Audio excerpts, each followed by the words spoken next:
पर अड़े रहो। साधु ने कहा, सातवां रहस्य है, अपने लक्ष्य पर अड़े रहो। जो लोग मुश्किलों में डगमगा जाते हैं वह कभी मंजिल तक नहीं पहुंचते, और जो लोग हर हाल में अपने सपनों को थामे रहते हैं वह दुनिया बदल देते हैं। दीपक ने कहा, बाबा, मेरा सब कुछ चला गया, अब मैं क्या करूं? साधु ने जवाब दिया, सब कुछ खत्म नहीं हुआ बेटा।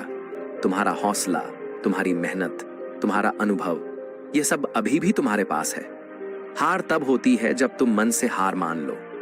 साधु ने आगे कहा, बुद्ध कहते हैं, सपने वो नहीं जो सोते वक्त देखे जाते हैं, सपने वो हैं जो तुम्हें सोने ना दें। तुम्हारा लक्ष्य पैसा कमाना नहीं, बल्कि अपने और अपने परिवार के लिए बेहतर जिंदगी बनाना था। क्या वो सपना मर गया? नहीं तो फिर से उठो।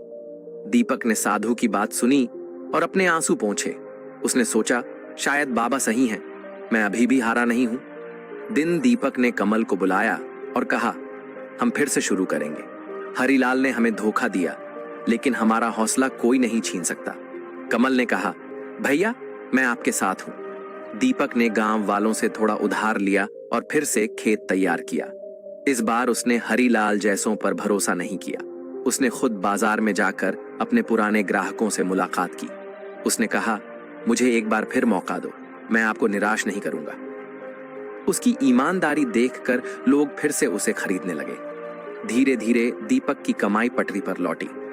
उसने अपना कर्ज चुकाया और एक छोटी सी दुकान खोली, जहां वह अपनी फसल बेचने लगा। 1 साल बाद उसकी दुकान गांव की सबसे मशहूर दुकान बन गई। दिनेश, जो कभी उसका मजाक उड़ाता था, अब चुपचाप उसकी तरक्की देखता रहता। एक दिन गांव के मेले में दीपक को सम्मानित किया गया। मां मंच पर उसके साथ खड़ी थी और उसकी आंखों में गर्व के आंसू थे। दीपक ने माइक हाथ में लिया और कहा, यह सब मेरी मां और मेरे दोस्त कमल की वजह से हुआ, और उस साधु की, जिसने मुझे सिखाया कि सपनों को कभी मत छोड़ो।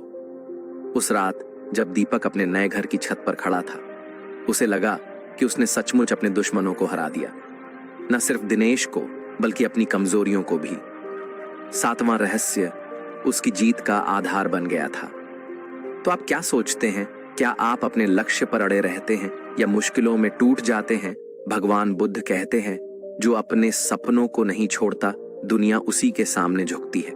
7वां रहस्य यही है, अपने लक्ष्य पर अड़े रहो, क्योंकि यही तुम्हारी असली ताकत है। दीपक की कहानी यहीं खत्म होती है, लेकिन उसकी सीख हमारे साथ रहती है। 7 रहस्य: अपनी योजना छुपाना, मेहनत को दिमाग से जोड़ना, समय को हथियार बनाना, सही लोगों का चुनाव करना, धैर्य रखना, अपने दुश्मनों को समझना और अपने लक्ष्य पर अड़े रहना। यह सिर्फ दीपक की नहीं, आपकी भी जिंदगी बदल सकते हैं। तो सोचिए, आपके सपने क्या हैं, आपके दुश्मन कौन हैं और आप उन्हें कैसे हराएंगे? देखते हैं।